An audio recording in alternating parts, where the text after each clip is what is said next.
Bonsoir à tout le monde. On peut commencer, mais juste j'attends, est-ce qu'il y aurait d'autres participants qui vont participer? Mais je peux commencer quand vous voulez.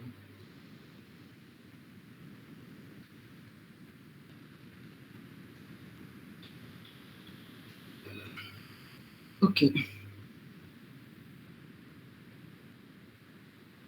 ok. Donc, bonsoir tout le monde.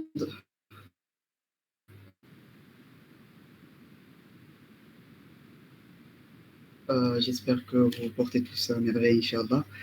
Je me présente, je suis étudiant en sixième année.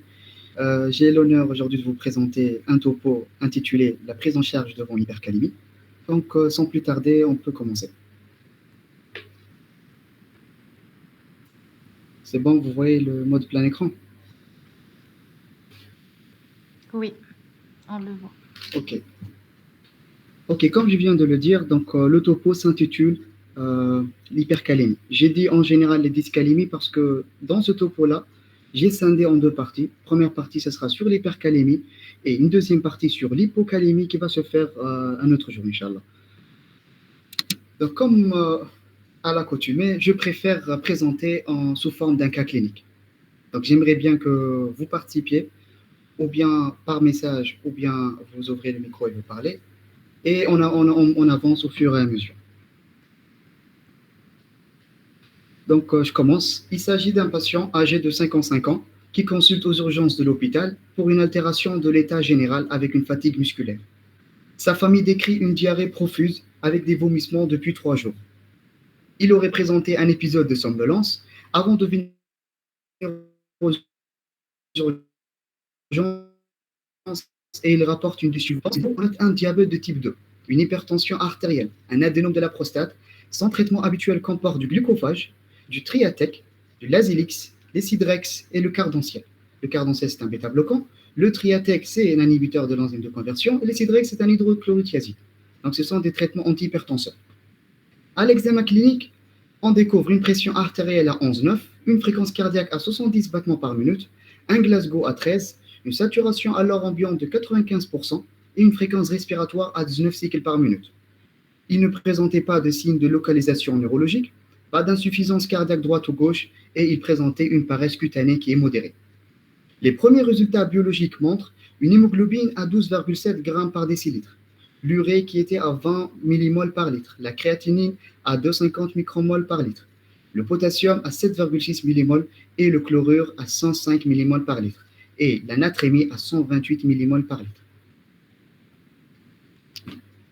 Donc, la première question, quels sont les différents troubles constatés chez ce patient-là?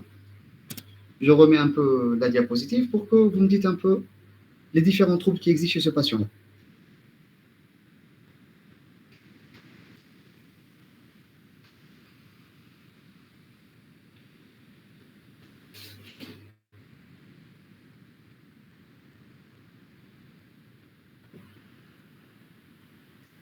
Vous pouvez répondre, hein. Donc, chez ce patient-là, regardez d'abord chez ce patient la biologie. D'abord, par exemple, c'est qu'il présente. Il présente une altération de l'état général, une diarrhée qui est profuse, vomissement depuis 3 jours, mais notez également une diminution des volumes de ses urines.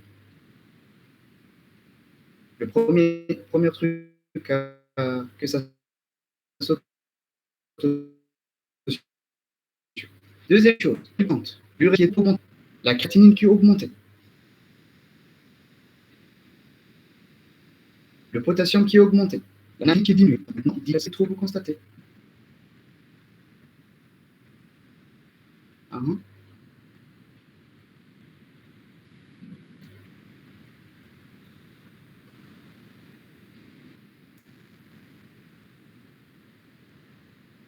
Mhm. Exactement. Comme vous l'avez dit, il y a l'hypercalémie qui prime, l'insuffisance rénale aiguë qui est dite ici fonctionnelle. Pourquoi? Ici, on remarque, comme si vous voyez les valeurs, on est à l'urée qui est à peu près de 20 millimoles et une créatinine à 250 micromoles.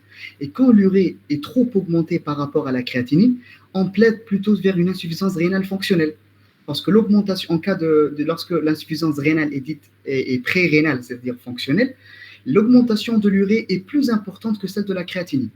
Et donc, à ce moment-là, on s'oriente vers une insuffisance rénale fonctionnelle. On a l'hypercalémie et aussi l'hyponatrémie associée à un trouble neurologique.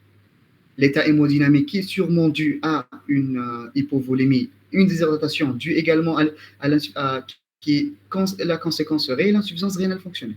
On va le voir par la suite, on va les décortiquer. Comme le sujet de cette présentation, c'était sur le potassium. Donc, les dyscalémies. Commençons, c'est quoi le potassium? Le potassium, c'est le cation intracellulaire le plus important de l'organisme. À peu près la concentration extracellulaire, c'est-à-dire celle qui représente la kaliémie, parce que la concentration du potassium, ce n'est pas celle qui se trouve en intracellulaire, mais celle qui se trouve plutôt en extracellulaire. C'est ce qu'on appelle la kaliémie et qu'on peut la doser. Elle est finement régulée. Elle se trouve dans une fourchette de 3,5 et 5,5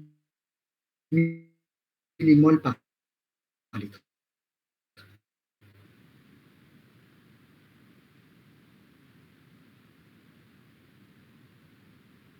Ça, c'est la normalité.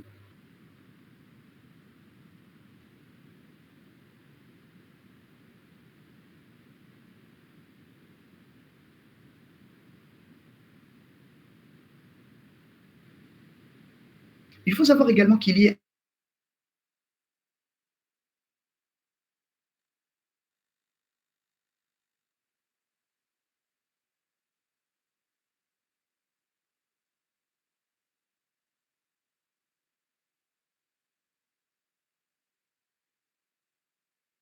sécrétion urinaire.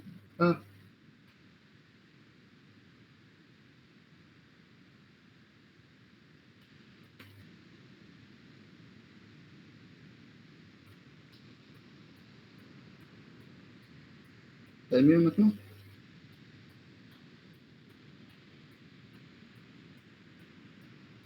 Ok. Vous pouvez m'arrêter s'il y a un petit problème. Donc, comme je l'ai dit, il y a un bilan externe et un bilan interne. Le bilan externe, c'est concerne la seule entrée du potassium, c'est par l'alimentation, qui représente à peu près 100 milli-équivalents par jour. Et les sorties sont représentées par les sorties rénales et les sorties extra-rénales représentées par les sécrétions digestives, à peu près 10 milli-équivalents par jour. Et les sorties rénales représentées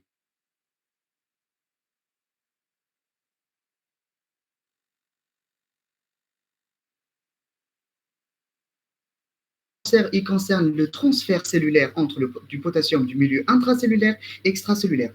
On sait que 88% du pool total potassique se trouve au niveau du secteur intracellulaire. Et au niveau du secteur extracellulaire, on n'a que 2% qui sont représentés par 4 milli-équivalents par litre. Comme j'ai dit que la seule entrée du potassium, c'est l'alimentation, donc il faut savoir qu'il y a des aliments qui sont riches en potassium, à savoir les mélasses, les jus de noix de coco, algues, chocolat, etc., etc. Vous pouvez les lire par la suite. Maintenant, comment ça se passe? Il y a des principes de régulation du potassium et elles permettent à elles seules d'expliquer l'installation d'une hypercalémie. Donc l'hypercalémie, elle peut être due ou bien par un apport extrinsèque, qui est trop augmenté, une redistribution cellulaire ou bien une élimination qui est moindre. Comment se fait maintenant les régulations, par exemple? Une fois que le potassium est ingéré, il est uniformément réparti dans toutes les cellules de l'organisme, dans l'espace intracellulaire. C'est via le transport transmembranaire du potassium qui est régi par deux mécanismes. C'est par la pompe Na+K+ ATPase et le canal potassique. Pourquoi je vous dis ces deux-là? C'est un détail, certes, mais ce sont les traitements qui vont nous permettre de stimuler ou bien d'inhiber cette pompe et qui va par la suite favoriser, donc qui va donner un effet favorable du traitement.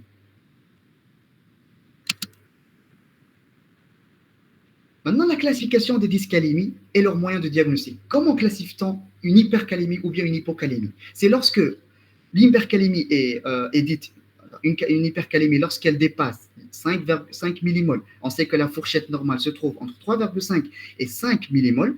Lorsque cette fourchette-là est dépassée, on parle d'une hypercalémie.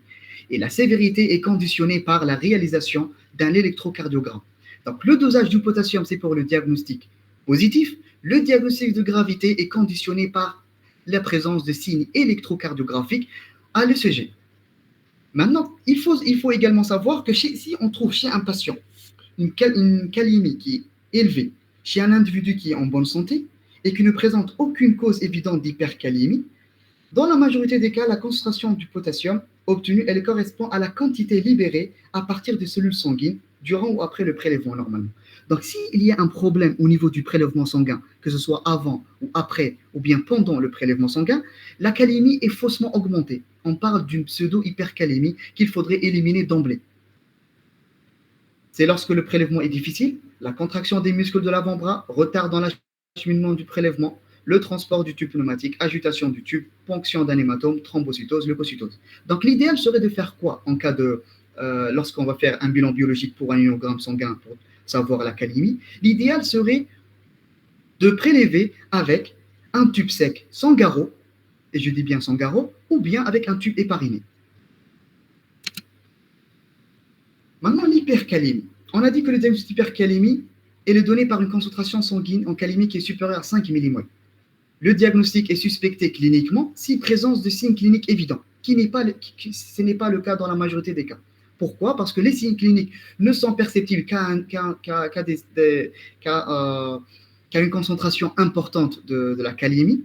Donc, les signes cliniques ne sont pas toujours en premier plan. Il pose un problème. Les étiologies doivent être reconnues pour également traiter la cause sous-jacente pour ne pas avoir un effet rebond de l'hypercalémie après traitement initial. Une hypercalémie ne doit jamais être considérée comme une erreur, bien qu'il existe des fausses hypercalémies. Et le retentissement cardiaque sera immédiatement vérifié par l'électrocardiogramme. Pourquoi il y a un retentissement cardiaque? Parce qu'il y a un potentiel de repos transmembranaire. Ce potentiel de repos, il se trouve au niveau des cellules nerveuses, mais également des cellules musculaires, et qui sont directement en rapport avec le différentiel de concentration entre le potassium intracellulaire et le potassium extracellulaire.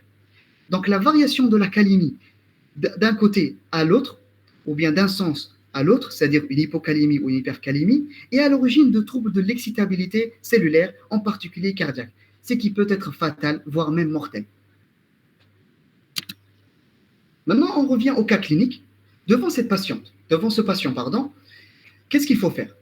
On a dit que le diagnostic positif, il est réalisé par un bilan biologique et le diagnostic de gravité est réalisé par l'ECG. L'ECG, chez ce patient-là, on a trouvé des signes électriques positifs. On retrouve des ondes T qui sont amples, pointues et ils sont symétriques. Regarde la symétrique par rapport à l'autre plan. Ils sont symétriques, ils sont pointus et ils sont amples. On dit qu'ils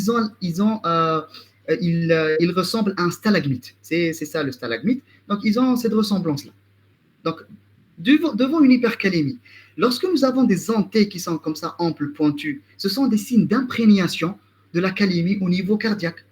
C'est-à-dire que comme si le cœur il se prépare à avoir des complications cardiaques par la suite, il faudrait traiter le plus précocement possible. Par exemple, on peut trouver des ondes T qui sont pointues et symétriques, c'est le premier signe, c'est le signe d'imprégnation. Et puis, nous avons une disparition de l'onde P. Et troisièmement, on peut avoir un élargissement du segment QRS. Généralement, on dit qu'une hypercalémie, lorsqu'elle s'installe et qu'elle touche les myocytes au niveau du cœur, elle commence de la droite vers la gauche, comme l'ischémie. De la droite vers la gauche, elle commence par l'onde T, le segment ST, QRS et tout. Mais ce n'est pas le cas. Mais on dit de façon générale que c'est comme ça. Maintenant, comment expliquer les anomalies sur l'ECG? Plusieurs explications ont été rapportées, mais les plus importantes seraient lorsque un patient, un patient ne présente pas une hypercalémie, nous avons un potentiel d'action normal dans toutes les cellules, dans tous les myocytes du cœur. Lorsque nous avons une hypercalémie, on dit qu'il y a un effet stabilisant de la membrane avec, d'une part, une ascension du potentiel de dépolarisation, c'est celui du potentiel de repos. Donc, ce potentiel de repos, il est augmenté. Il y a également une augmentation du potentiel, dépolarisation du potentiel d'action qui fait que la pente de dépolarisation rapide, regardez la différence entre, ça c'est le plateau, ça c'est la pente de dépolarisation rapide, regardez par rapport à un décalage par rapport à la normalité et lorsqu'il existe une hypercalémie. Et donc, qu'est-ce qu'on peut savoir, qu'est-ce qu'on peut déduire de ça? Que lorsque nous avons une hypercalémie, il y a une réduction de l'automatisme et de la conduction au niveau des oreillettes, aussi bien dans les oreillettes que dans les ventricules. avec un risque qui peut avoir de bradyarrhythmie majeure lorsque le cœur gauche est touché, et une tachycardie à QRS large qui peut dégénérer en fibrillation ventriculaire, voire même l'arrêt cardiaque en cas de lorsqu'il touche la partie droite du cœur. Autre chose à savoir, et que c'est très important, on sait que les troubles métaboliques, entre autres, ne sont pas, peuvent coexister. On peut trouver, par exemple, un trouble métabolique ou bien ionique qui est isolé, par exemple une hypercalémie isolée, mais il faudrait rechercher d'autres troubles métaboliques qui peuvent exacerber l'effet d'un trouble ionique qui est préexistant. Par exemple, on sait que s'il y a une aggravation de l'hypercalémie, s'il y a présence d'une hypocalcémie, ou bien il y a une aggravation de l'hypercalémie lorsque nous avons une hyponatrémie. Comment on peut expliquer ça? Regardez, on retourne un peu à ces diapositives. Regardez là. Pour le potentiel d'action, on a le Na+, le sodium, le calcium et le potassium. Si le calcium il est diminué, le sodium il est diminué, ils peuvent exacerber l'effet de l'hypercalémie. Donc, en traitant l'hypercalémie, il faudrait traiter un éventuel hyponatrémie ou bien une hypocalcémie. Ça, c'est un détail assez important parce que selon des valeurs statistiques, on dit que normalement, lorsque la valeur de la calémie est trop importante, les signes électrocardiographiques apparaissent. Mais ce n'est pas le cas. Il n'y a pas une correspondance clinique, biologique et électrocardiographique en fonction de l'augmentation de la calémie. C'est-à-dire, ça ne veut pas dire s'il y a une augmentation de la calémie de manière croissante qu'il y aurait apparition des signes électriques. Comment? Je m'explique. Dans le sens où ça ne veut pas dire que pour une valeur fixe de 7 millimoles ou bien 6 millimoles, les signes électrocardiographiques ne peuvent pas exister. Ça dépend des personnes et donc ça dépend de la sensibilité de l'imprégnation de la calémie au niveau du cœur. C'est une variation individuelle, interindividuelle. Et donc, quand ce qu'on peut retrouver l'hypercalémie en fonction de l'étage. Donc, l'étage atrial au niveau des auriculaires et au niveau ventriculaire. On peut avoir une panoplie de troubles qui commence par d'abord un trouble de repolarisation précoce. C'est ce qu'on appelle les ondes T qui deviennent pointues, symétriques. C'est un trouble de repolarisation. Puis par la suite, dégénérer en des troubles de rythme et troubles de conduction. On peut avoir des blocs sino-atriales, des blocs interatriales. On peut même avoir mimé, et par exemple, un ST+, qui peut même porter à tort un diagnostic d'infarctus du myocarde. Ou bien on peut avoir un syndrome de Brugada. Et donc, les signes ECG sont mal corrélés avec le niveau d'hypercalémie. Néanmoins, certains signes sont particulièrement évocateurs d'hypercalémie sévère et doivent être connus car l'hypercalémie tue parfois sans attendre. S'il y a une question, vous pouvez m'arrêter. Et donc, une autre fois, je mets le point sur les effets cardiaques de l'hypercalémie sont aggravés par une hypocalcémie, une hypoxémie, une acidose, une hyponatrémie associée et une cardiopathie sous-jacente qu'on devrait traiter en parallèle avec le traitement de l'hypercalémie. On retourne au cas clinique. Quelles sont les manifestations cliniques de l'hypercalémie chez ce patient?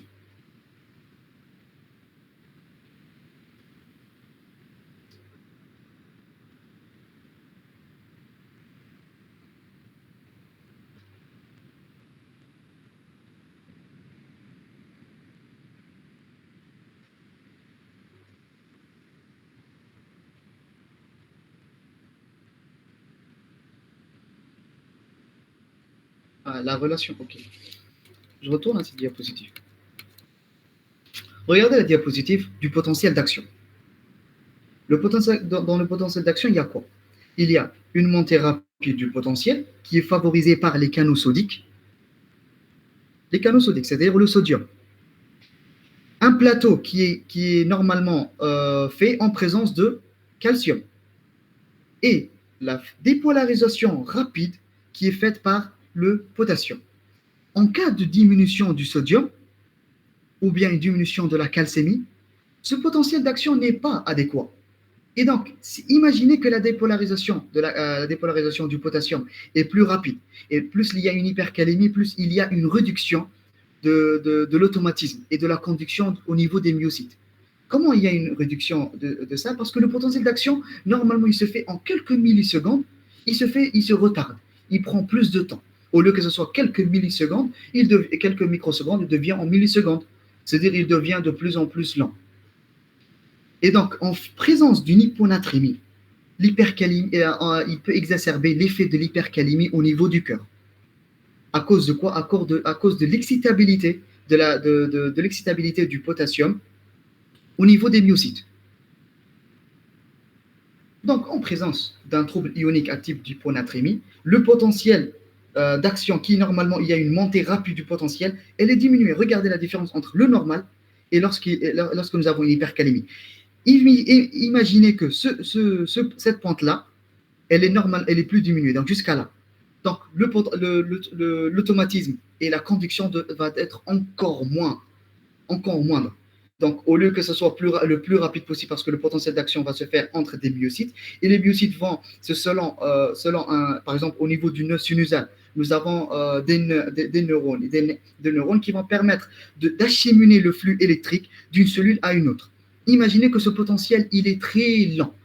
On peut, au lieu d'avoir par exemple, une fréquence cardiaque de 60 à 80 minutes dans la normale, on va avoir une bradycardie qui est même très maligne dite, qui peut arriver jusqu'à 30, même voire 20. À cause de quoi? À cause de la lenteur de ce potentiel d'action. Est-ce clair?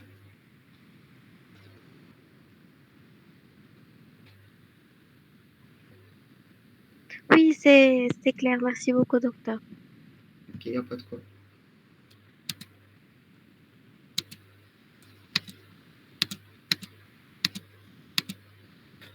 On revient dans le cas clinique où je dis quelles sont les manifestations cliniques de l'hypercalémie. Là, j'ai parlé du volet biologique, donc le bilan biologique qui permet de faire le diagnostic positif. Maintenant, chez ce patient-là, est-ce qu'il y aurait des signes cliniques qui pourraient nous orienter vers une hypercalémie?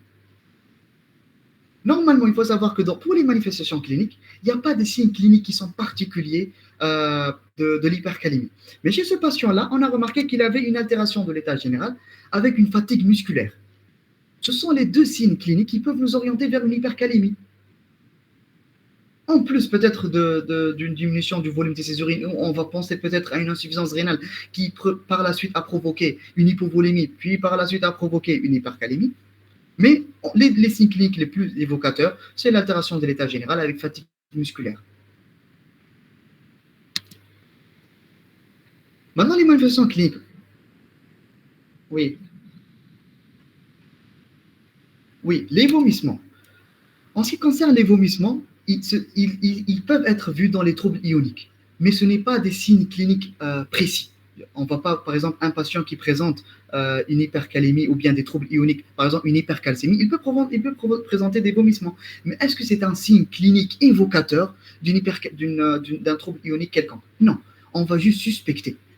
Mais on sait que généralement, une fatigue musculaire est en faveur de l'hypercalémie. Pourquoi? Parce qu'en cas d'hypercalémie, il y a une diminution de la rapidité du potentiel d'action au niveau des myocytes qui provoque une faiblesse musculaire, voire même une paralysie.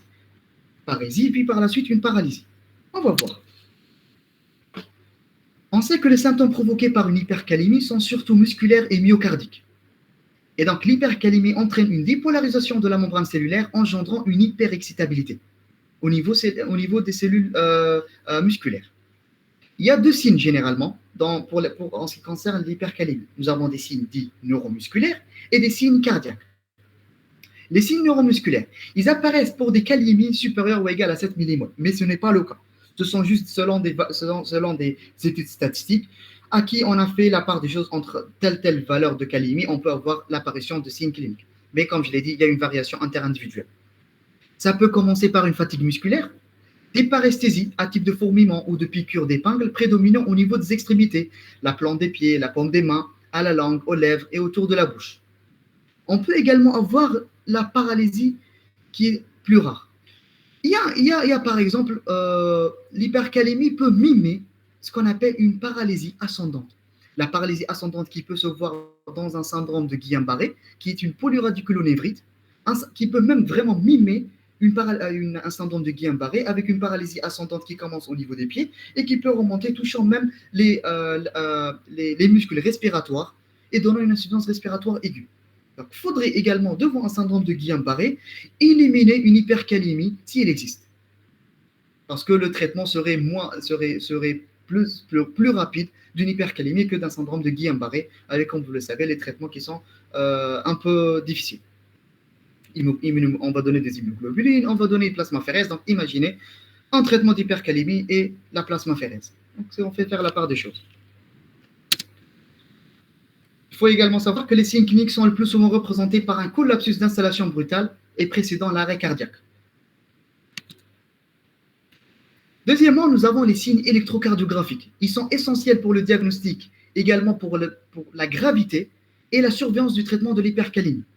Et on a dit que pour les signes électrocardiographiques, je vous ai donné une panoplie de signes. Par exemple, on peut avoir des troubles du rythme, troubles de la conduction, des BAV, un bloc sino-auriculaire. Donc, une panoplie qu'il faudrait rechercher et s'ils existent, traiter le plus rapidement possible pour éviter la bradyarrhythmie, voire même l'arrêt cardiaque. Donc, il faut savoir qu'il y a des hypercalémies qui sont à risque de donner de troubles du rythme cardiaque.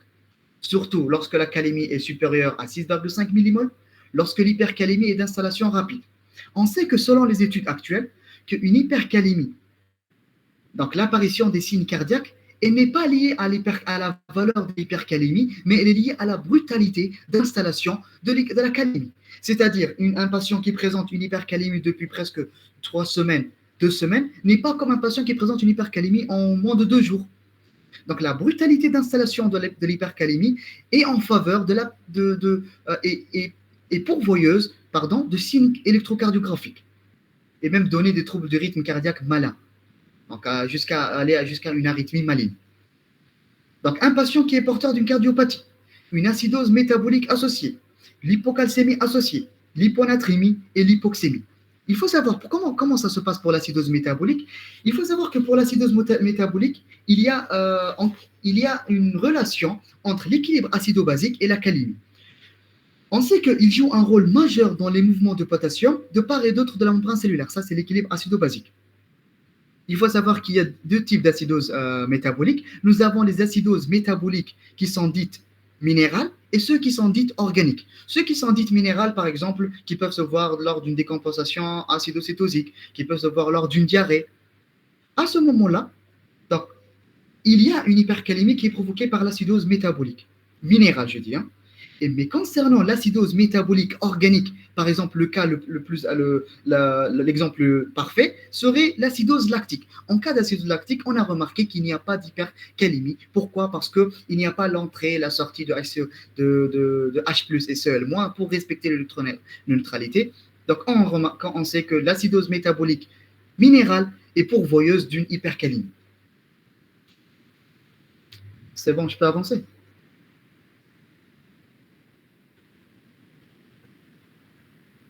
Ok. Maintenant, on revient au cas clinique. Quels sont les différents facteurs ayant conduit à cette hypercalémie chez ce patient-là? Il y a plusieurs facteurs. Il faudrait le recenser un à un.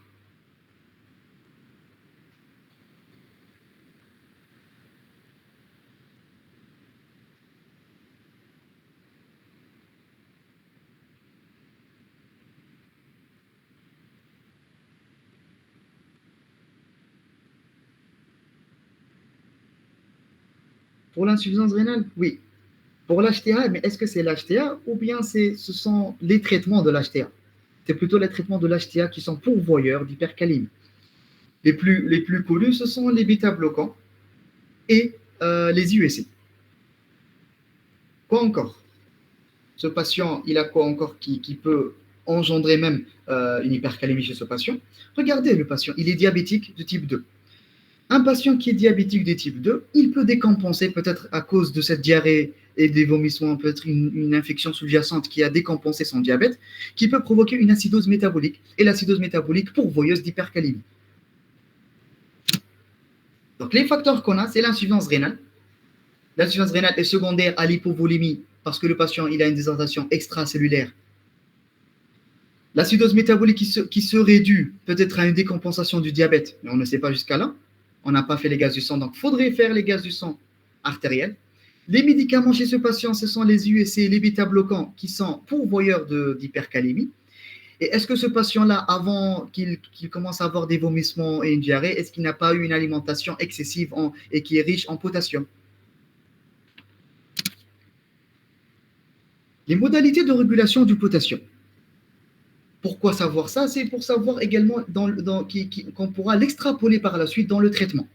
Nous avons une régulation à court terme, c'est par les transferts cellulaires, c'est-à-dire de faire entrer le potassium de l'extracellulaire vers l'intracellulaire. Et puis nous avons le mode de régulation à long terme, c'est par la régulation rénale et qui est la plus importante. C'est là où se font les sorties de façon plus importante et il faudrait traiter en sachant ces détails-là. Les transferts cellulaires du potassium. Maintenant, les traitements, les thérapeutiques, les thérapies qu'on va utiliser pour traiter l'hypercalémie, il faut qu'il y ait une stimulation de cette pompe qu'on appelle la pompe Na plus K plus ATPase. La pompe Na plus K plus ATPase, elle a pour rôle de faire quoi? De faire sortir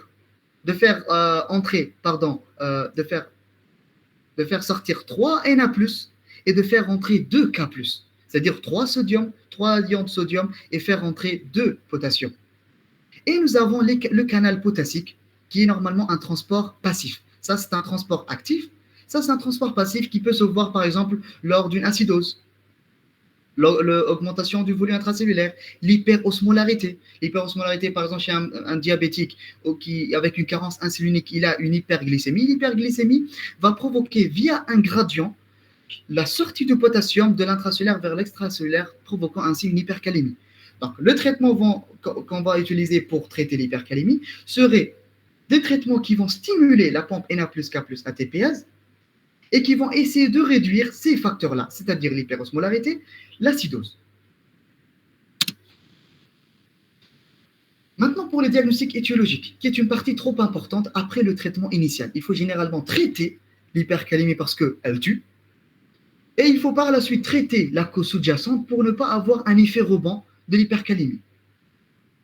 Donc, on sait que d'abord l'alimentation. Donc, comment va se faire l'étiologie, comment on s'oriente pour l'étiologie? On sait qu'il y a trois principes. Le principe, c'est quoi? C'est qu'il y a un apport, une alimentation, donc régulation de l'alimentation. Donc, un apport excessif peut donner une hypercalémie. Nous avons la redistribution cellulaire, c'est-à-dire de l'intracellulaire, extracellulaire, il y a des transferts. Imaginez que ce transfert-là est plus important vers l'extracellulaire, donc faire sortir plus de potassium de l'intracellulaire vers l'extracellulaire provoque une hypercalémie. Et en dernier lieu, c'est la régulation rénale. Si l'élimination n'est pas adéquate et est moindre par rapport à la normale, on a une hypercalémie. C'est comme ça qu'on s'oriente pour les diagnostics étiologiques. Donc le premier, c'est quoi? Ce sont les excès d'apport. Ils sont rares et tout, mais ils existent. Nous avons les déficits d'excrétion du potassium. En cas d'insuffisance rénale, quoi qu'elle soit, aiguë ou chronique, peut provoquer un déficit d'excrétion du potassium. On peut également avoir l'hypominéralocorticisme. Le plus important, c'est l'insuffisance surrénalienne. Et on sait que l'insuffisance surrénalienne, l'hypercalémie est presque constante. On a les hypercalémies par transfert. Les hypercalémies par transfert, on les voit par exemple dans les acidoses métaboliques minérales. Imaginez qu'il y a une augmentation d'à peu près 0,2 à 1,7 millimol de la calémie pour une réduction d'une unité de pH. C'est-à-dire, lorsque nous avons un pH qui est neutre au-delà à peu près de 7,0, imaginez qu'il y a une acidose. C'est-à-dire il y aura plus d'acide dans l'organisme. Et quand il y a plus d'acide dans l'organisme, il y a l'hypercalémie qui apparaît. L'intoxication digitalique, les médicaments, à savoir bêta-bloquants non sélectifs et les alpha-adrénergiques. Pour les médicaments, nous avons une panoplie de médicaments. Vraiment, c'est une batterie de médicaments qu'il faudrait, dans certains cas, y penser devant une hypercalémie, à les arrêter. Nous avons le catabolisme cellulaire. Par exemple, chez un patient à qui il a une brûlure étendue, une rhabdomyolyse, écrasement musculaire, des hémolyses, une chimiothérapie, etc., etc. Et les autres causes, on a l'exercice physique intense. L'exercice physique intense en soi n'est pas une étiologie donc, fixe, constante d'une hypercalémie, parce qu'il provoque une hypercalémie transitoire qui, par la suite, va être éliminée par la sécrétion rénale. Après, nous avons les causes médicamenteuses et toxiques. Pour les toxiques, on peut avoir l'intoxication au cyanure, etc., etc. Voilà un algorithme pour s'orienter devant une hypercalémie. Vous pouvez le lire par la suite. Deux autres également, un tableau qui répartit les différentes étiologies de l'hypercalémie qu'il faudrait au moins connaître la majorité, parce qu'on les voit fréquemment. C'est la partie la plus importante maintenant, comment traiter un patient qui présente une hypercalémie. Il faut savoir que corriger l'hypercalémie dans les plus brefs délais, d'autant plus qu'il existe des signes musculaires et cardiaques. La première chose à faire. Corriger en parallèle les troubles associés, en particulier une acidose, une hyponatrémie, une hypocalcémie, une hypoxémie. Tous les troubles qui peuvent engendrer ou bien favoriser, exacerber une hypercalémie, il faudrait les traiter en parallèle. Il faut traiter la maladie causale ou les facteurs précipitants. Les moyens maintenant qu'on dispose pour traiter l'hypercalémie. La première des choses, ce sont les agents protecteurs cardiaques qu'on appelle les antagonistes membranaires du potassium.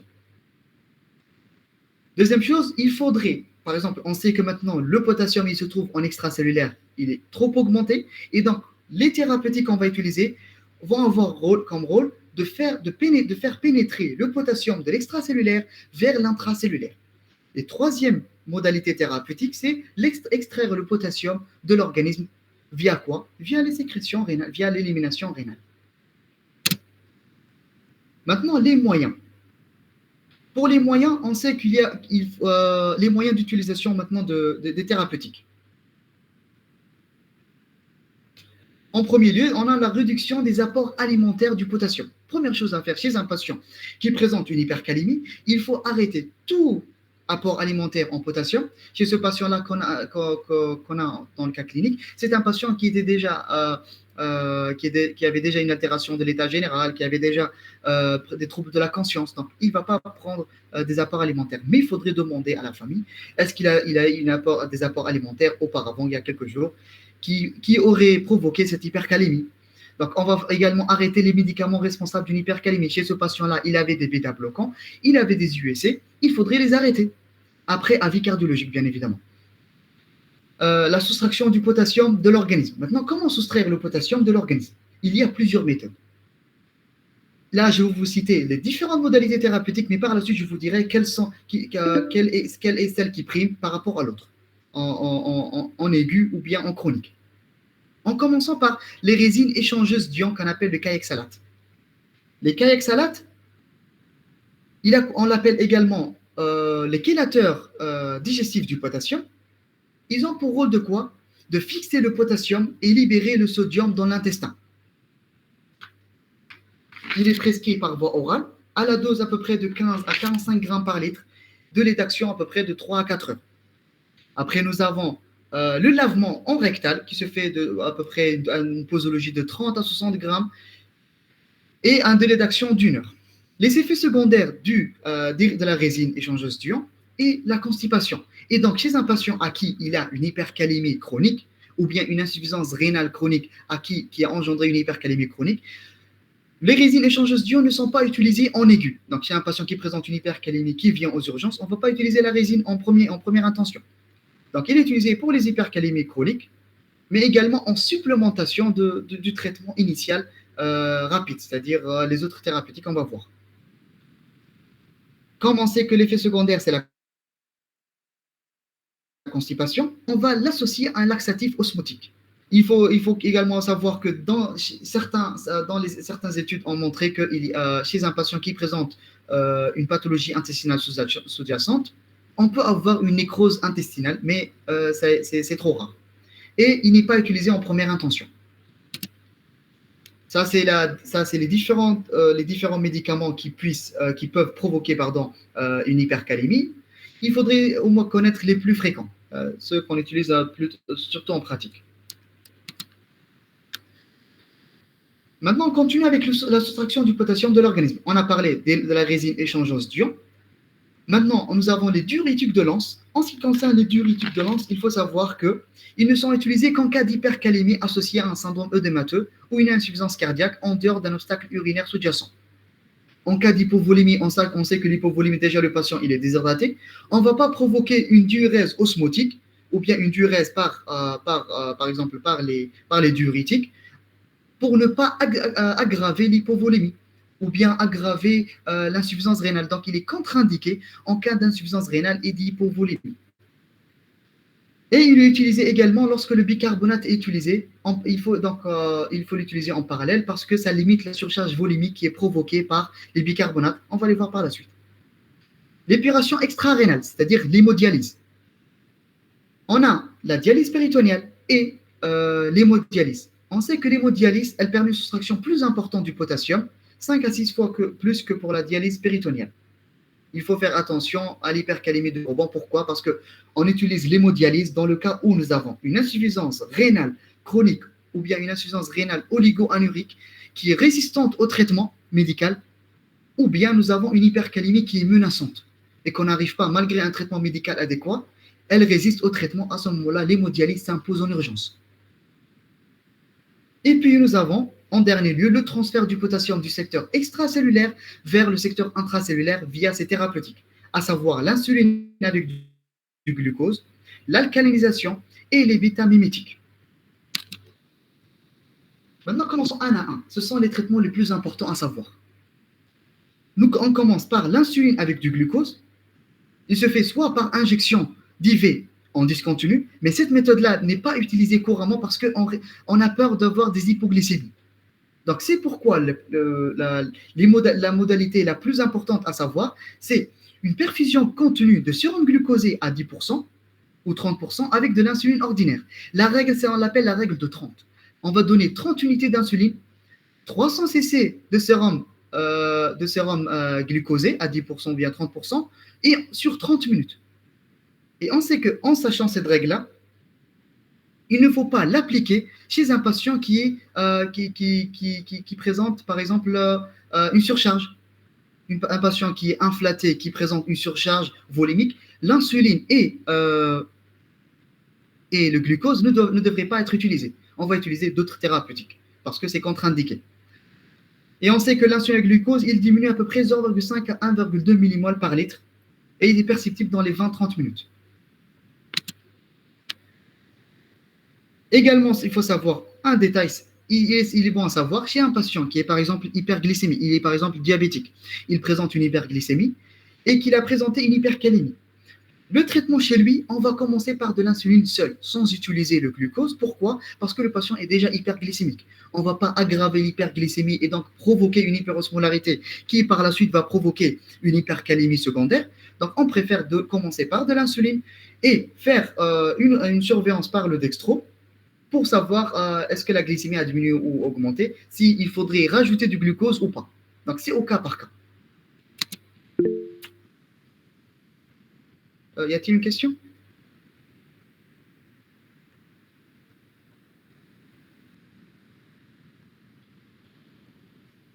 Ok. On continue avec les bêta-mimétiques. Il faut l'administrer comment? L'administration, elle se fait moyennant une aérochambre ou bien un nébulisateur. Les posologies, vous devez les savoir, c'est 10 à 20 mg en formule inhalée, ou bien 2,5 mg de salbutamol en IV. Donc c'est une ampoule à peu près. Le salbutamol, ou bien on peut avoir une autre modalité, c'est d'utiliser les deux, mais en commençant par la voie IV, puis par la suite continuer par l'aérosol sous surveillance scopique, parce qu'on sait que les bêta-mimétiques ont un risque arythmogène. Les effets secondaires, à savoir, s'ils sont trop importants, il faudrait arrêter les bêta-mimétiques, c'est en cas de palpitation, de tachycardie et de tremblement.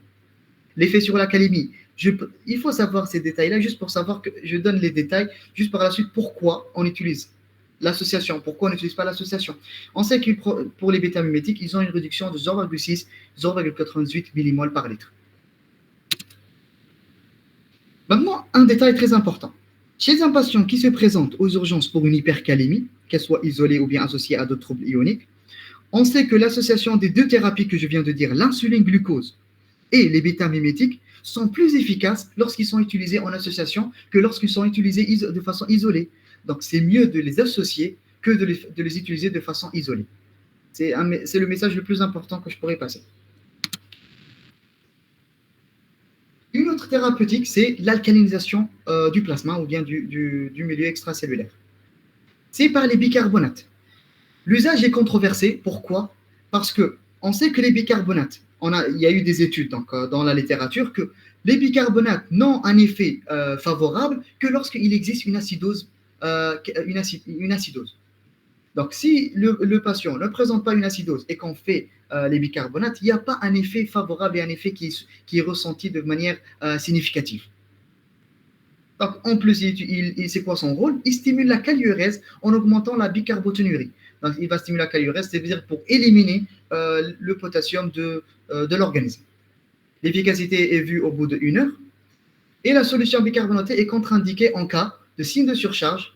Pourquoi les signes de surcharge? Parce que en lui-même, le bicarbonate provoque un état de surcharge volémique comme effet secondaire. Donc, il est contre-indiqué en cas de signe de surcharge, en cas d'une hypertension sévère, en cas d'une insuffisance rénale oligo-annurique et en cas d'hypocalcémie sévère.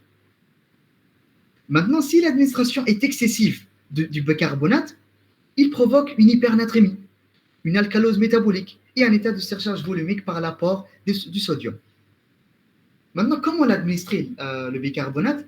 On sait que pour le bicarbonate de sodium, nous avons des présentations en fonction de l'état du patient. Si le patient, par exemple, se trouve en surcharge, on va utiliser plutôt des ampoules concentrées à 4,2 ou bien 8,4%. Ou bien, si le patient n'est pas en surcharge, on utilise des poches de à peu près 1,4%. Enfin, il faut faire la part des choses. Est-ce que le patient est en surcharge ou pas? Et comment on fait la quantité de bicarbonate à donner? C'est on donne 0,6 fois le poids, fois le bicarbonate souhaité, moins les bicarbonates mesurés. Comment on calcule le bicarbonate souhaité? On va demander un bilan biologique qui comporte donc un gaz. On va faire un gaz du sang artériel, c'est très important à demander en première intention. Pourquoi? Pour savoir au moins la valeur du bicarbonate. Si les bicarbonates sont inférieurs à 10 millimoles, la valeur qu'on souhaite avoir avec le traitement, c'est au moins d'arriver à 15 millimoles. Et lorsque les bicarbonates sont supérieurs à 10 millimoles, on préfère avoir au moins des bicarbonates à 20 millimoles. Donc les bicarbonates souhaités, ça dépend également de la valeur des bicarbonates initiales. Ça, ce sont les études, comment le salbutamol par rapport à l'IV et tout. Avant, on disait que depuis les années 2000, on disait que le transfert du potassium vers la cellule, par le salbutamol, il y avait des formulations. Par exemple, en IV, il présentait plus d'effets secondaires qu'en nébulisation. Mais par la suite, depuis 2015, on a remarqué on a fait des études que les deux ont la même efficacité, malgré qu'on remarque dans les intraveineuses, dans les salbutamol utilisés en intraveineux, provoquaient quelques effets secondaires par rapport aux nébulisations. Pour les bicarbonates, donc, il n'y a pas de baisse significative de potassium en 1 heure. Il ne fonctionnerait que s'il existe une grande acidose avec tension, avec trouble trop anionique normal. Pas utilisé en première ligne et jamais en monothérapie. Donc, quand j'ai dit jamais en monothérapie, ce sera mieux de les utiliser en association, mais en fonction de l'état du patient. Et on sait qu'on va utiliser maintenant la troisième thérapeutique et qui est de loin la plus importante en cas de présence de signes électrocardiographiques, c'est les agents protecteurs cardiaques, les antagonistes du potassium au niveau des cellules. Il y a une dépolarisation de la membrane qui est repolarisée par l'hypercalémie. Donc, le calcium, c'est un stabilisateur de membrane qui va dépolariser normalement la membrane, qui est normalement repolarisée par l'hypercalémie de façon exagérée. Donc, il antagonise l'effet repolarisant du potassium. Il augmente ainsi la vitesse de conduction du potentiel d'action, qui normalement est trop diminué lors de l'hypercalémie, parce qu'il provoque une diminution importante de la conduction au niveau de l'excitabilité neuromusculaire. Donc, comment maintenant l'utiliser? Il faut savoir que son utilisation est sécuritaire et efficace, et en soi, il ne fait pas varier la calémie. C'est un protecteur cardiaque. Donc, il est utilisé que s'il existe des signes de l'ECG. On utilise un sel de calcium, une ampoule à 10%, en nivelant, à renouveler jusqu'à effet sur l'ECG. C'est-à-dire 1 à 2 ampoules en IV lent, et on attend 5 à 10 minutes. Si dans les 5 à 10 minutes, il n'y a pas une modification ou bien une diminution des signes électriques, on va réitérer le protocole. On va remettre une autre fois 2 ampoules de gluconate de calcium jusqu'à qu'il y ait une modification ou bien une normalisation des signes électriques. Il faut savoir qu'il a une double formulation. Nous avons le gluconate de calcium et le chlorure de calcium. Le gluconate de calcium, il est moins toxique en cas d'extravasation, mais moins bidospinique. C'est quoi la différence? Pourquoi on dit moins toxique? On sait que pour les troubles ioniques, c'est préférable d'utiliser une voie centrale par rapport à une voie périphérique. Parce que les thérapeutiques qu'on donne, ils sont toxiques au niveau périphérique. Donc, il faut avoir des veines de gros diamètre pour pouvoir au moins traiter. Donc, le chlorure de calcium, il est utilisé que lorsque nous avons une voie centrale et il est utilisé en cas d'état de choc. Si le patient présente une hypercalémie avec état de choc, pour avoir au moins un agent protecteur cardiaque, on utilise le chlorure de calcium par rapport au gluconate de calcium. Le gluconate de calcium, il est moins toxique, donc on peut l'utiliser en périphérie. Et en cas de, par exemple, dans certains cas d'intoxication par la digoxine, on peut, au lieu de donner du calcium, on va donner du magnésium, qui a aussi un effet stabilisateur de membrane.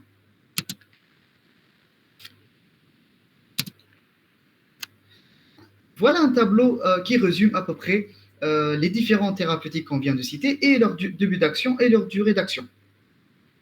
On sait maintenant qu'il y a des signes électriques, on donne du gluconate de calcium, l'action est normalement immédiate, on utilise le glucose et l'insuline et les bêta-mimétiques en association, et les bicarbonates s'il existe un équilibre acido-basique qui est, s'il existe une acidose. Ça, ce sont les résultats qu'on a compris. Pourquoi je dis qu'en association, c'est meilleur. Regardez maintenant, lorsqu'on utilise des bêta-2 mimétiques, lorsqu'ils sont utilisés seuls, regardez l'effet de la calémie. On commence par 6,5 millimoles. Il y a une diminution jusqu'à à peu près quelques minutes quand ça commence à remonter. Maintenant, lorsqu'on utilise l'insuline seulement, on voit qu'il y a une augmentation rapide dès le début qu'on utilise, mais il y a un effet rebond. Il commence à remonter l'hypercalémie. Et maintenant, imaginez qu'on utilise ces deux thérapies en association, on a remarqué que l'effet escompté est meilleur.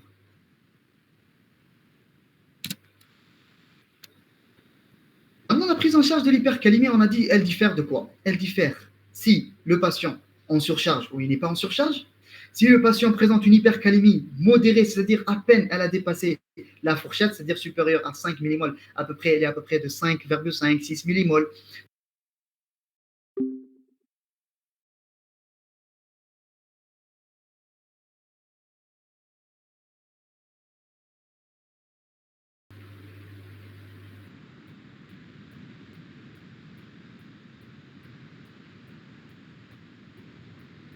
Je n'ai même pas remarqué, c'est marqué. C'était en 1 heure, donc ne me dis pas que ça fait 1 heure que je présente.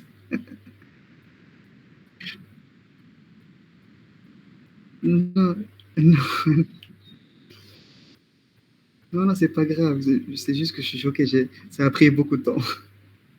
Désolé. Tu peux reprendre? Ok.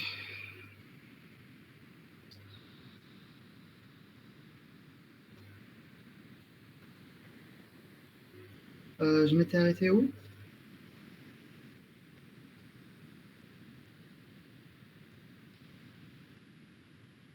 C'était sur cette diapositive ou celle-là?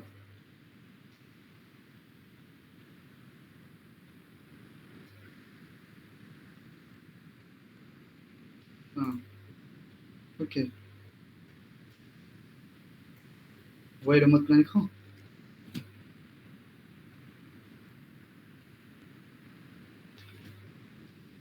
C'est bon? Ok. Donc, comme je l'ai dit, donc, pour le traitement de l'hypercalémie, on va s'orienter en fonction de la calémie. En fonction de la calémie, si l'hypercalémie est modérée, si l'installation de la calémie n'a pas été brutale chez ce patient et qu'il présente, par exemple, une insuffisance rénale chronique, donc il a une hypercalémie normale. Donc pour ce genre de patient à qui l'hypercalémie est modérée, on dit modérée par abus de langage, mais lorsqu'elle dépasse les 5 millimoles par une unité et demie, à peu près 6 millimoles, 6,5 millimoles, on dit l'hypercalémie, elle est modérée. Et donc, quel serait le traitement? Première des choses, c'est la baisse des apports en potassium. Et deuxièmement, on va utiliser les résines échangeuses d'ions. C'est ce qu'on appelle le cas exhalate parce que l'hypercalémie n'est pas trop importante. Autre chose, également, il n'existe pas des signes électrocardiographiques qui, normalement, ce sont des signes de gravité. Ça, c'est la première partie. Maintenant, en cas de patient qui présente une hypercalémie sévère qui est supérieure à 7 millimoles ou bien plus, avec des signes à l'ECG, le traitement doit être immédiat. On commence par des agents protecteurs cardiaques, qui est le sel de calcium en intraveineux. Je vous ai donné la posologie, 1 à 2 ampoules. On utilise l'insuline glucose, on utilise les bêta-2 mimétiques en association, et on utilise les bicarbonates s'il y a une acidose métabolique ou bien une acidose quelconque, pour améliorer au moins l'effet des autres thérapeutiques. Et en attendant, si le patient présente une hypercalémie menaçante, qui est réfractaire, qui est résistante au traitement médical, on transfère le patient vers un centre d'hémodialyse et il faut l'hémodialyser le plus rapidement possible. Et il y a de l'hypercalémie qui sont spécifiques. En cas d'intoxication digitalique et en cas d'insuffisance surrénalienne, le traitement diffère. Maintenant, au total, chez ce patient, il présente des signes de déshydratation extracellulaire, somnolence, une altération de l'état général et une fatigue, et il ne présente pas de signes de surcharge. Des signes électriques qui ont été retrouvés chez ce patient, ils étaient positifs. Il présente une insuffisance rénale, une acidose métabolique, un diabète. On ne sait pas s'il a décompensé ou pas. On n'a pas fait les gaz du sang artériel. Les médicaments, ce sont les IUC et les bêta-bloquants. On doit les arrêter après avis cardiologique. Et l'hyperaldotéronisme secondaire, qui est normalement secondaire à quoi? À l'insuffisance rénale, l'hypovolémie. L'hypovolémie va provoquer l'insuffisance rénale qui est ici fonctionnelle. Donc, chez ce patient-là, on va faire l'approche par problème pour le traiter. Comment traiter un patient avec tout.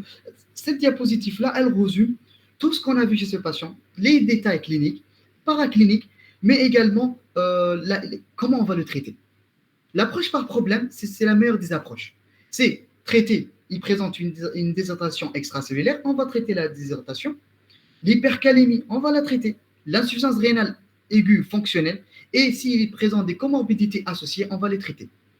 Ce sera ça le schéma du traitement. Donc j'aimerais bien une question, quel serait maintenant le traitement qu'on va envisager chez ce patient?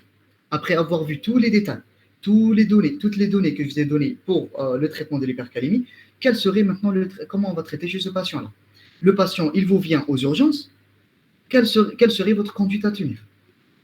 Ça résume tout. Et vous utilisez, s'il vous plaît, l'approche par problème.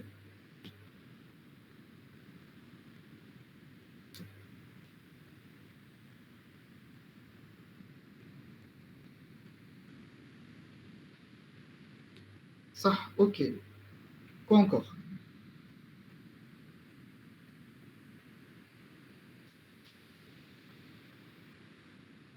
Ok, pas encore. S'il vous plaît, quand vous prenez en charge un patient, donc nous aussi on fait des erreurs, on traite que ce qu'on voit, que ce qu'on a. Parce que maintenant, le topo, ça concerne l'hypercalémie, ça ne veut pas dire qu'on va traiter l'hypercalémie, qu'on va laisser les autres. Le patient, il présente une hyponatrémie, il présente une déshydratation. Donc comment traiter la déshydratation? Comment traiter l'hyponatrémie? Il faudrait faire la part des choses. Ne pas seulement traiter l'hypercalémie. Donc, quelles sont les autres thérapeutiques que vous allez utiliser? Ça ne sort pas du cadre de la présentation, c'est juste un plus. Et le traitement est facile normalement.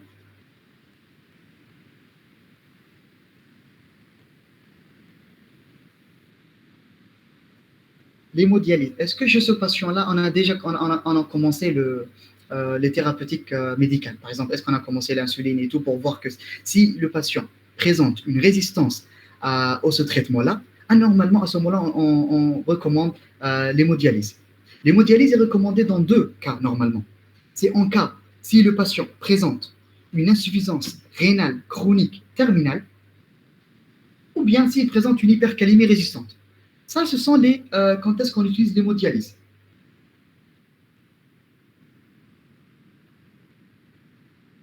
Voilà, c'est la partie la plus importante. Vous traitez l'hypercalémie. Si le patient reste déshydraté, il va présenter l'insuffisance rénale, elle ne va pas être traitée. Donc, à ce moment-là, l'hypercalémie, ce sera un cercle vicieux, ça va revenir. Donc, pour traiter l'hypercalémie, il faudrait également traiter l'insuffisance rénale fonctionnelle. L'insuffisance rénale fonctionnelle est due à quoi? Elle est due à l'hypovolémie. Et comment traiter l'hypovolémie? Par le remplissage, bien évidemment. Maintenant, comment remplir le patient? Le remplissage, c'est un détail de plus du topo. On va remplir le patient par quoi? Quel sérum? Est-ce qu'on va utiliser un sérum salé hypo, hyper ou isotonique?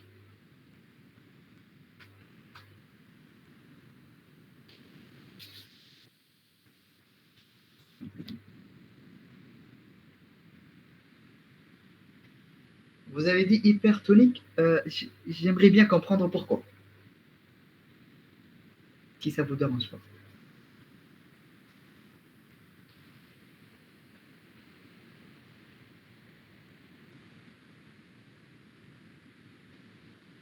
Moi, je crois, j'ai deviné pourquoi ils ont dit hypertonique, c'est par rapport à l'hyponatrémie. Ok. Il y a un détail également à savoir.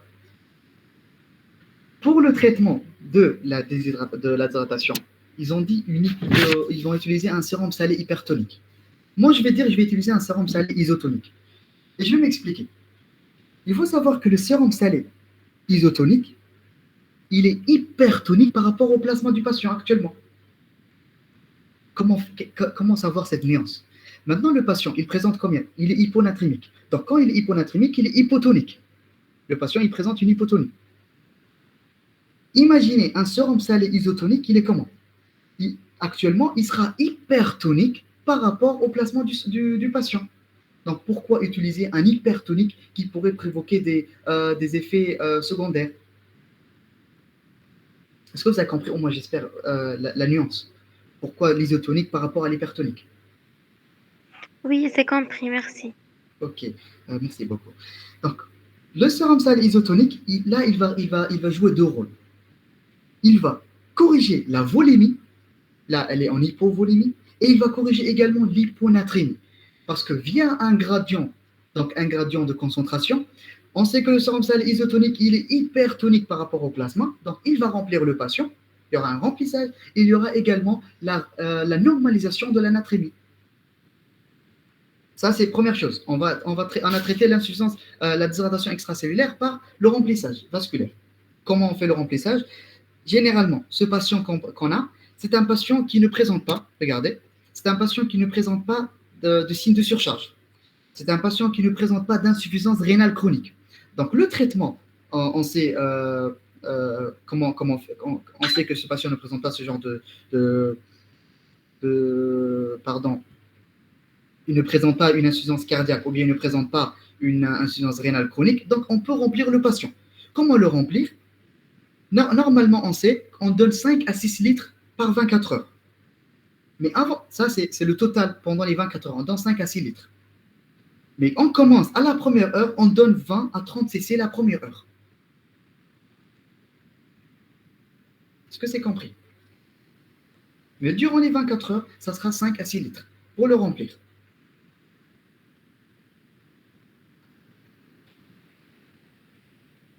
C'est bon.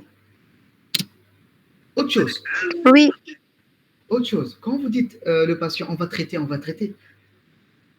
Le traitement ne consiste pas seulement à donner des médicaments. Il faut surveiller. La surveillance est un pilier très important du traitement des troubles ioniques.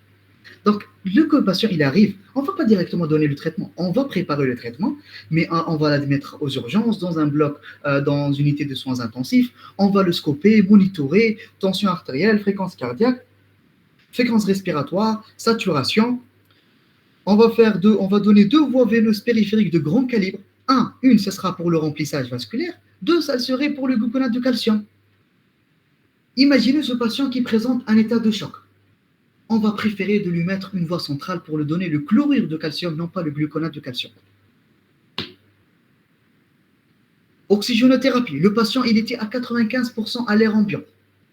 Une sonde urinaire, pourquoi? Pour suivre les traitements qu'on va donner à ce patient-là. Imaginez ce patient-là ne présente pas une insuffisance rénale chronique. On peut également donner des diurétiques s'il présentait des signes de surcharge. Donc, comme il ne présente pas de signes de surcharge, on peut ne pas donner les diurétiques en premier lieu. Le remplissage vasculaire, comme je l'ai dit, par du sérum salé isotonique.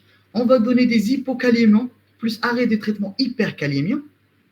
On va faire le dextro, la bandelette urinaire à la recherche de corps cétoniques pour voir est-ce que le patient a présenté une décompensation acidocétosique ou autre décompensation. Est-ce que le patient nécessite une hémodialyse? C'est une question. Si le patient, malgré le traitement médical, il est réfractaire et l'hypercalémie est résistante, menaçante, et malgré le traitement médical, il n'y a pas une diminution de la calémie, à ce moment-là, le patient doit être admis en milieu de dialyse pour une hémodialyse en urgence. L'analyse biologique, donc de première intention, on va demander la fonction rénale, c'est-à-dire urée, créate. On va demander également les gaz du sang artériel. On va demander l'ionogramme sanguin, l'ionogramme urinaire, pour également rechercher les étiologies. Et par la suite, si malgré ça, de deuxième intention, on peut demander la CK, donc pour voir est-ce que le patient a présenté un écrasement musculaire, brûlure, rhabdomyolyse, etc., etc. C'est au cas par cas.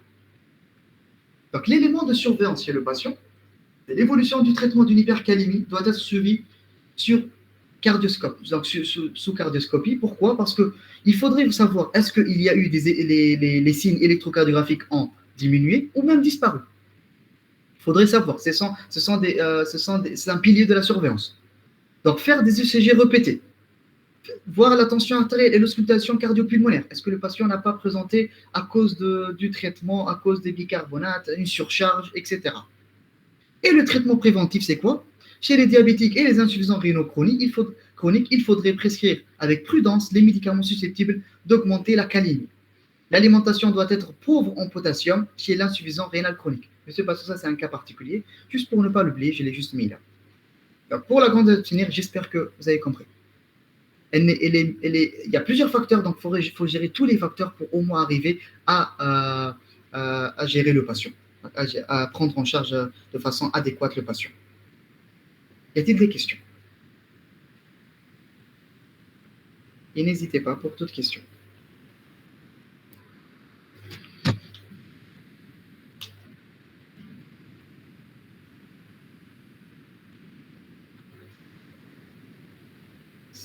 Les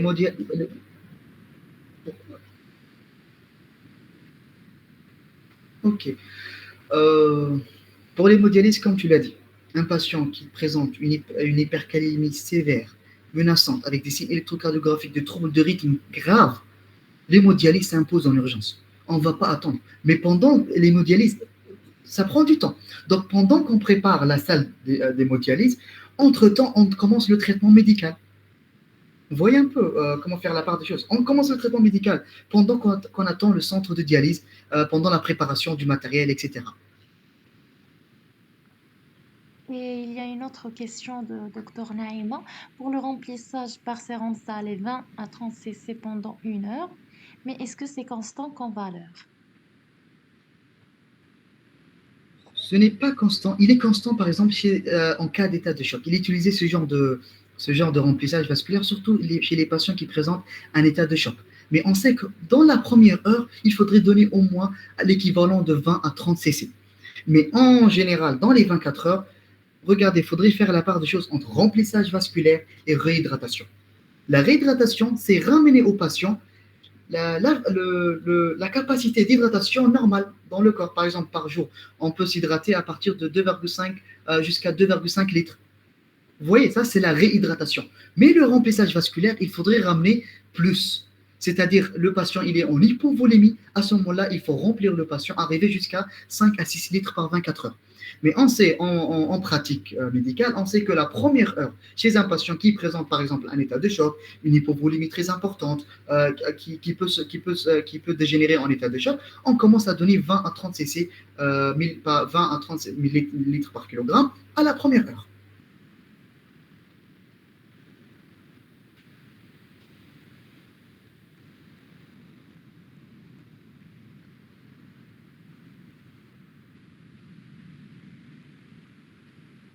Ce patient-ci, on donne du sel de calcium. J'ai dit peut-être je ne l'ai pas marqué là, mais il doit avoir un sel de calcium. Il doit avoir le gluconate de calcium. C'est vrai, c'est une belle remarque. j'ai omis de l'écrire ici, mais normalement, il devrait avoir du gluconate de calcium.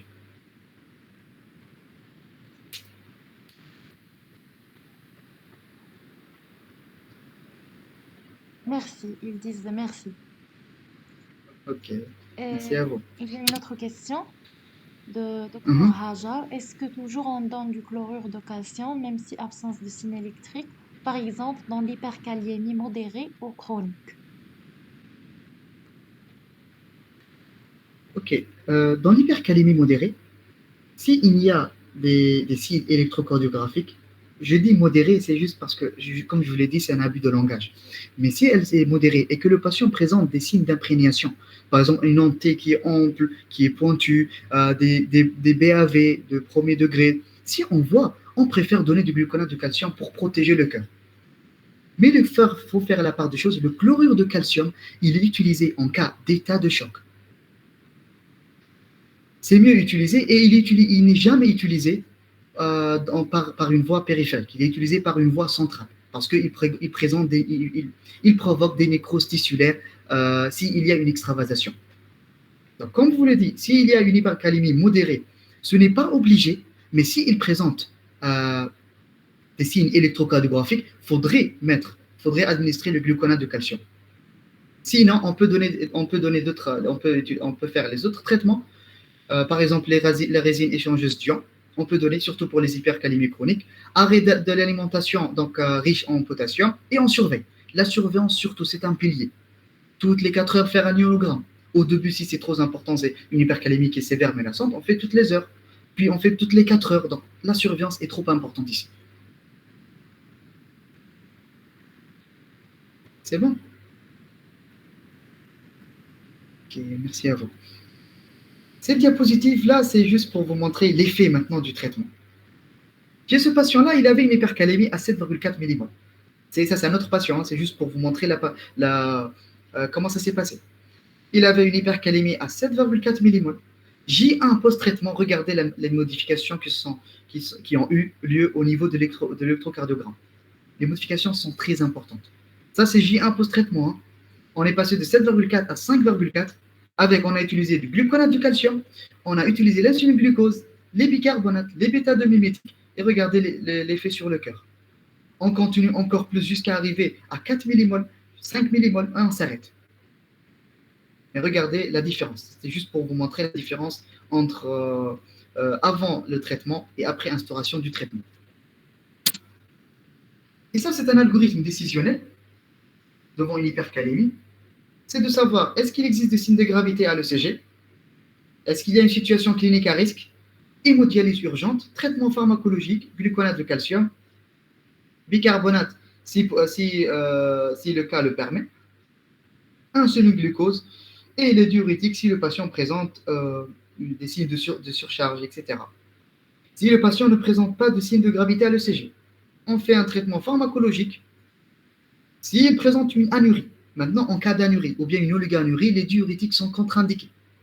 Un patient qui est déjà qui n'arrive pas à uriner, on ne va pas utiliser les diurétiques. Donc, on va refaire cette prise en charge, utiliser les différentes thérapies qu'on a en fonction du cas du patient.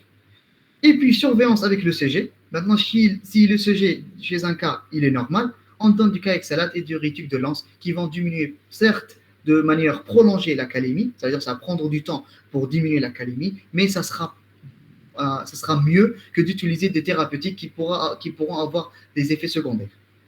On donne du caexalate et des diurétiques de Lance. Ça a été publié récemment dans la Société de cardiologie. On s'oriente comment? Selon des signes de gravité. Donc, diagnostic positif, bilan biologique, diagnostic de gravité, c'est les signes à l'ECG.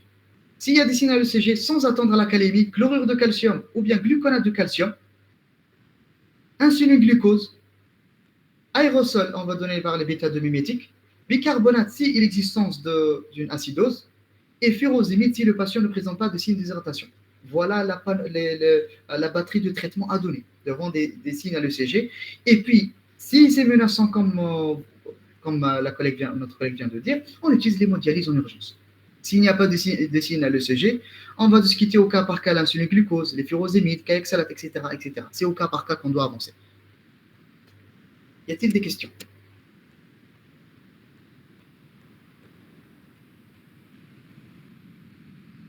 Ok. Ça, c'est la même chose, c'est reconnaître l'origine de l'hypercalémie. C'est suivant, on va faire l'ionogramme urinaire, l'ionogramme sanguin, pour faire la part des choses entre les différentes étiologies que vous pouvez lire par la suite. Donc, en conclusion, l'hypercalémie est un désordre électrolytique potentiellement fatal, mais traitable. Lorsque reconnu précocement, des données probantes sont disponibles afin de favoriser une prise en charge rapide et de qualité. Ça, ce sont les messages pertinents à retenir. Et vraiment, c'est à le retenir. On ne doit pas attendre d'avoir un résultat de potassium sérique dont le prélèvement semble hémolysé si l'état clinique du patient laisse envisager une hypercalémie. Il est important de traiter une hypercalémie significative même si le CG n'est pas perturbé. La cause sous-jacente qui a prédisposé au développement de l'hypercalémie doit être identifiée et traitée de façon définitive pour prévenir la réapparition de l'hypercalémie après la prise en charge initiale. L'insuline intraveineuse et les bêta-2 agonistes sont une association intéressante reposant sur des données probantes pour instaurer le traitement. On ne doit pas oublier que les thérapies utilisées dans l'hypercalémie ont une durée d'action limitée et que par conséquent, elles doivent être répétées au besoin, d'où la nécessité de surveiller le patient de manière proche, façon proche, pardon. Il est important également de connaître les diverses caractéristiques pharmacologiques des agents proposés dans le traitement de l'hypercalémie afin de s'assurer de l'efficacité de la thérapie instaurée. Merci pour votre attention.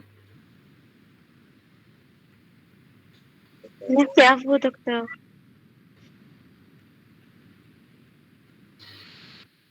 Merci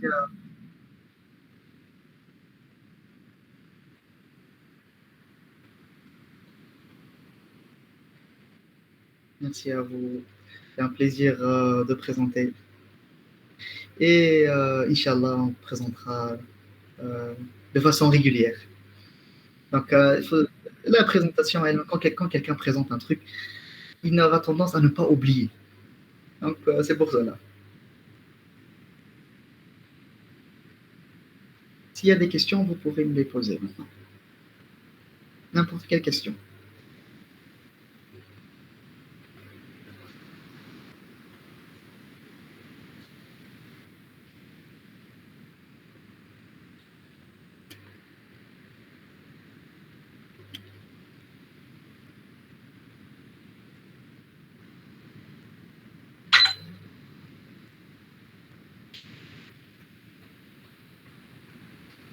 Attends, je fais les messages. Pour la surveillance, ECG, ionogramme, scope. Oui, chez ce patient-là, il faudrait surveiller le CG, les signes électrocardiographiques, l'ionogramme, donc toutes les 4 heures en fonction de l'hypercalémie, de la calémie initiale. Il faut scoper le patient, c'est pour voir également les autres constantes vitales. Mais également ne pas oublier au cas par cas. Certains patients peut-être sont diabétiques, donc il faudrait également avoir une surveillance de dextro. Un patient qui est par exemple qui présentait une altération de la conscience, à concertation, et comme ce patient-là, également une surveillance clinique et paraclinique. Donc c'est les deux. Et également, sans oublier les gaz du sang.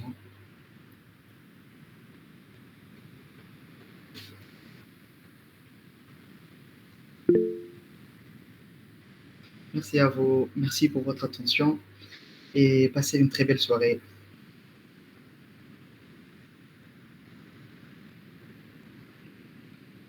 Merci.